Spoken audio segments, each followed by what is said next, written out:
Nih, kalau Allah bilang, "May yuridillahu bihi khairan", Allah kalau pengen ngasih hadiah kepada seorang hamba, Allah kalau pengen ngasih kejutan kepada seorang hamba, yusib. Allah kasih dia ujian sedikit aja.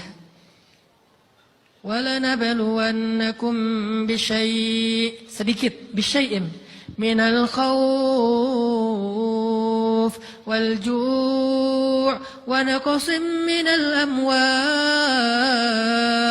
wal anfus wath thamarat wa basyiris sabirin. Kami uji sedikit aja dengan rasa lapar, dengan rasa takut, dengan sedikit kekurangan ini dan itu, sedikit. Tapi wabasyiris sabirin, sampaikan kejutan kepada orang yang bersabar. Sampaikan kejutan kepada orang bersabar. Jadi bisa dibilang kejutan-kejutan hidup kita itu munculnya dengan iman dan sabar. Dengan iman dan sabar. Iman artinya yakin, husnuzon sama Allah. Ana inda dhanni abdi bi. Aku tergantung prasangka hambaku kepadaku. Sabar, wasta'inu bis sabri was shalah. Minta pertolongan Allah, caranya dengan sabar, kemudian dengan sholat. Pasti Allah tolong. Ustaz, saya udah sabar. Sabar lagi. Isbiru wasabiru. Kalau udah sabar, bersabar lagi. Sampai kapan Ustaz? Sampai Allah Subhanahu wa taala benar-benar mengakui kesabaran kita. Setelah itu Allah pasti kasih. Terus apa yang saya lakukan Ustaz? Buktikan di hadapan Allah kita itu hamba yang penyabar. Jangan bilang, "Ya Allah, saya akan sabar." Jangan, tunjukin aja. "Ya Allah, kurang apa lagi dari saya?" Tunjukin aja. Nanti Allah sendiri yang akan memberi kita gelar sabirin. Sehingga Allah bilang, wabasyiris sabirin. Sampaikan berita gembira kepada hambaku yang sabar. Dan kalau Allah udah ngasih berita gembira, itu beruntun loh. Kita sabar kayak Allah tahan dulu nih ya. Kejutan, Allah tahan dulu hadiahnya buat kita tuh. Ditahan, tahan. Makin lama makin sulit pastinya. Makin lama makin berat, makin lama makin berat, makin berat. Begitu dibuka kerannya, itu nggak ada selesai-selesai. Sampai kita kebingungan, loh, kok datang terus-terusan. Kayak gitu cara Allah memperlakukan hambanya. Nabi Ayub, sakit pertama, sakit fisik. Sakit kedua, sakit hati. 2 penyakit Nabi Ayub. Fisik pertama, beliau lumpuh, beliau sakit. Sakit hatinya apa? Ditinggalkan oleh orang-orang terdekatnya. Anaknya meninggal. Sedih kan? Kemudian pembantu-pembantunya pada resign. Makin kecewa. Dasar kalian. Kemudian teman-temannya pada menjauh. Grupnya nge-live dia. Bukan dia live grup. Grupnya yang nge-live dia. Orang unfollow. Tiba-tiba followersnya tinggal 1 doang. Yang tadi ada ribuan, sekarang tinggal 1. Istri satu-satunya yang masih setia mendampingi beliau. Tinggal 1 followersnya. Kebayang gak tuh? Yang posting udah sepi, udah gak ada yang nge-like. Istri aja nge-like. Ini nih Nabi Ayub. Ditambah lagi datang keluarganya ke rumah Nabi Ayub. Gak mau ketemu dalam jarak dekat. Dari luar ngomongnya, "Ayub, kami gini. Kemarin kamu harta kamu tuh kan kamu ada masalah minjam duit karena istri kamu nih. Gimana nih bayarnya?" Terus mereka tutup muka, nggak mau tertular. Mereka bilang, "Jangan dekat-dekat dengan Ayub." Yang lebih parah lagi ada yang sampai nuduh gini. "Ternyata ya, kamu itu selama ini bukan orang soleh. Selama ini kamu tuh pura-pura pencitraan ordai." Ini buktinya nih. Ternyata akhirnya Allah tunjukin juga borok kamu, aib-aib kamu. Ternyata kamu itu selama ini orang munafik. Jadi Nabi Ayub malah dituduh orang jahat, orang yang terkutuk, yang selama ini mencitrakan diri sebagai orang baik, gara-gara sakit itu dituduh demikian. Sedih luar biasa. Bertahun-tahun. Ada riwayat mengatakan 17 tahun, ada yang mengatakan lebih atau kurang. 17 tahun ditahan semua kebaikan oleh Allah, kecuali 1, iman. Sehingga Nabi Ayub tetap yakin Allah Maha Baik. Pokoknya yakin Allah Maha Baik. Allah, gimana pun diuji, Allah Maha Baik. Diambil anaknya, Allah Maha Baik. Diambil kesehatannya, Allah Maha Baik. Diambil hartanya, Allah Maha Baik. Jadi orang yang tadinya paling kaya di negerinya, sekarang paling miskin di negerinya. Kebayang gak tuh dibalik 180 derajat. Yang tadinya paling kaya, gak ada yang lebih kaya daripada Ayub, sekarang yang paling miskin. Gak ada yang lebih miskin daripada Ayub. Allah Maha Baik, Allah Maha Baik, Allah Maha Baik. Husnuzan kepada Allah. Dan itu gak sehari 2 hari, 17 tahun husnuzan kepada Allah. Pada puncaknya, ketika istri beliau harus menjual rambut, gundul, potong rambut, dijual demi apa? udah nggak tahu lagi ngemodalin apa untuk ngasih makan Nabi Ayub. Akhirnya nyari-nyari kerja nggak ada yang nerima, jual rambut, pakai jilbab di rumah nggak buka-buka jilbab. Ayub curiga, yang kenapa kamu nggak buka jilbab di hadapanku? Nggak apa-apa, kan lagi musim panas, nggak apa-apa. Akhirnya Nabi Ayub minta tolong dibukain, ada apa? Curiga kan? Pas dibuka udah botak rambut istrinya. Nabi Ayub menangis. Kenapa? Apa yang terjadi? Istrinya bilang, suamiku nggak ada lagi modal buat kita makan. Saya cari-cari kerja sana sini nggak ada yang nerima. Bahkan untuk mandiin hewan aja nggak diterima. Akhirnya saya jual rambut saya. Mudah-mudahan bisa untuk kita makan beberapa hari. Istrinya keluar, Nabi Ayub menangis. Baru Nabi Ayub berdoa. Itu juga doanya malu-malu dan husnuzon. Malu-malu, husnuzon. Gimana kalimatnya? Rabbi massaniyaddur. Ya Allah, saya sakit. Gitu doang ngomongnya. Bukan, ya Allah udah sekian tahun saya sakit, saya gini, saya gitu. Enggak. Ya Allah, saya sakit. Wa anta arhamur rahimin. Tapi tetap, ya Allah buat saya engkau yang paling baik. Coba, masih ngomong gitu? Arhamur rahimin. Enggak apa-apa. Jadi seolah-olah mau ngomong, ya Allah saya sakit. Tenang, saya enggak ngeluh, ya Allah engkau tetap yang paling baik. Gitu coba Nabi Ayub ke Allahnya tuh. Langsung Allah munculkan mata air di bawah kaki Nabi Ayub. Tiba-tiba beliau jadi basah, mandi, sembuh semua penyakit, rontok dengan semua luka-lukanya. Dan wajah Nabi Ayub semua tubuhnya menjadi muda.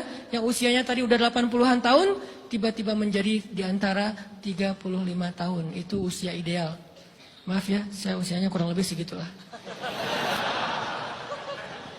Usia penduduk surga antara 30 sampai 40 tahun.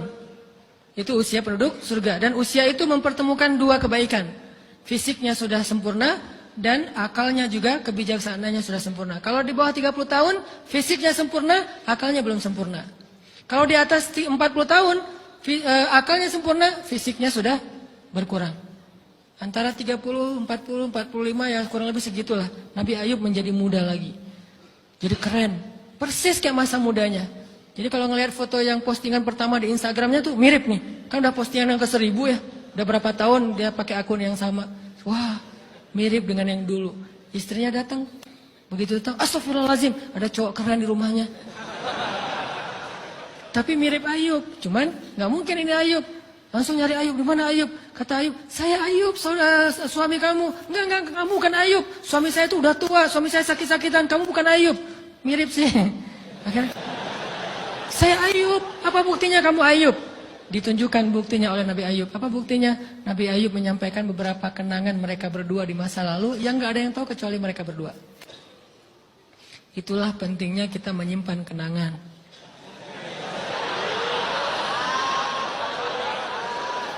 Kalau ada masalah gitu kan, nauzubillah harus operasi wajahnya. Kamu bukan suami saya. Ada buktinya apa? Ada satu hal yang cuma kita berdua yang tahu. Kalau perlu jangan satu hal, banyak hal ya. Cuman kita doang yang tahu. Orang lain nggak tahu. Pas disebut itu benar, tidak ada yang tahu masalah itu kecuali kita berdua. Akhirnya dipeluk Nabi Ayub ngajak istrinya untuk mandi di mata air yang sama. Istrinya mandi langsung muda lagi.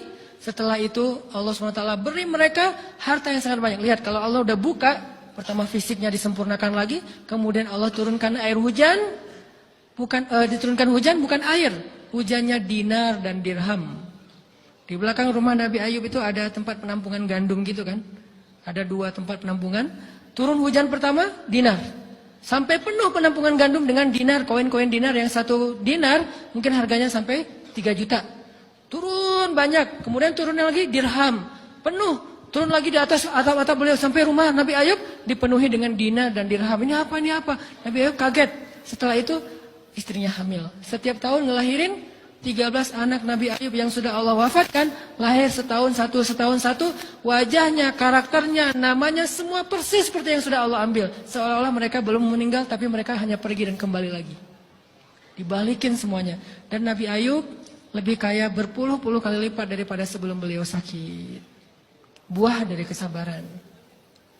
Artinya Allah kalau mau ngasih kebaikan yang berlipat ganda, yang luar biasa, yusibah, Allah kasih dia ujian sedikit.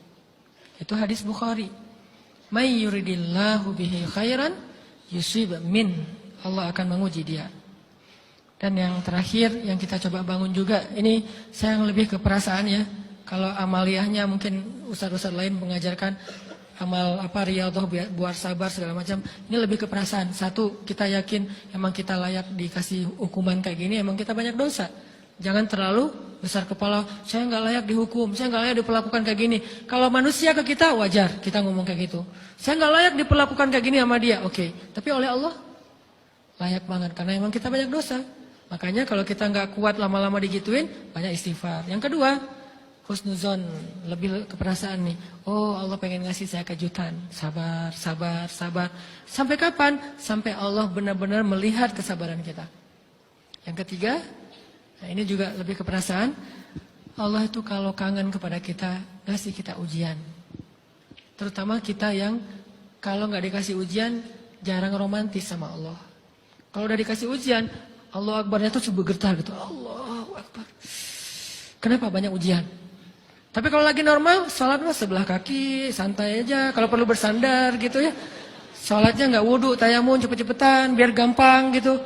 Kan tayamum juga boleh Ustaz, kayak gitu-gitu. Kenapa? Kalau lagi normal, doa Rabbana atina fid dunya hasanah. Kalau misalnya baca dalam sholat, qul huwallahu ahad, itu juga dibagi 3 rakaat. Tapi kalau lagi diuji, Alif Lam Mim, Toha, Yasin, semua dibaca pembukaan surat. Khatam 30 juz teh. Kenapa? Lagi diuji. Sholat panjang, doa ya Allah, habis-habisan. Baru takbir udah nangis, Al-Fatihahnya nangis. Terus kalau ini baca Al-Quran, Bismillahirrahmanirrahim, khusyuk gitu. Tahajud, belum malam dia udah tahajud gitu. Tahajud, kirain udah saking semangatnya. Maksudnya apa belum malam dia udah tahajud? Dari sore udah kangen malam. Kapan ya malam, kapan ya tengah malam, kapan ya saya pengen tahajud, kangen dengan tahajud. Kan ada orang kayak gitu, saya kenal beberapa orang yang katanya hanya menunggu malam aja setiap hari. Setiap pagi, kapan ya malam. Pas malam bahagia tahajud, pagi lagi, kapan ya malam. Artinya belum malam udah tahajud, saking kangennya dengan tahajud. Rindu banget sama Allah, romantis banget dengan Allah. Khatam Al-Quran berkali-kali dalam seminggu. Begitu dia dikasih jalan keluar, menjauh sampai lupa sama Allah. Sehingga kalau Allah kangen sama dia, Allah kasih dia ujian dikit. Ta'ala ya abdi, kesini wahai hambaku, kesini. Biar kita berdua-duaan lagi nih. Kalau nggak mau digituin, tetaplah dekat kepada Allah walaupun kehidupan kita dalam keadaan mudah. Tetaplah romantis sama Allah, tetaplah gampang tersentuh oleh ayat-ayat Allah walaupun hidup kita dalam keadaan normal. Mudah-mudahan 3 rahasia ini bisa menjadikan kita berhusnuzon dan terbangun awareness kita ketika kita lagi diuji. Terutama ujian-ujian yang spontan muncul dari kata-kata teman kita, dari sikap orang lain.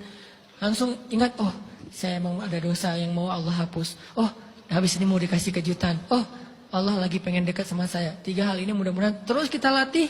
Awarenessnya yang dilatih, bukan hadis-hadisnya yang dihafal. Mudah-mudahan ketika diuji spontan, kita langsung sadar, langsung balik on the track. InsyaAllah Allah subhanahu wa ta'ala istiqomahkan kita fis sarra wa fit dharra, dalam keadaan suka maupun dalam keadaan duka.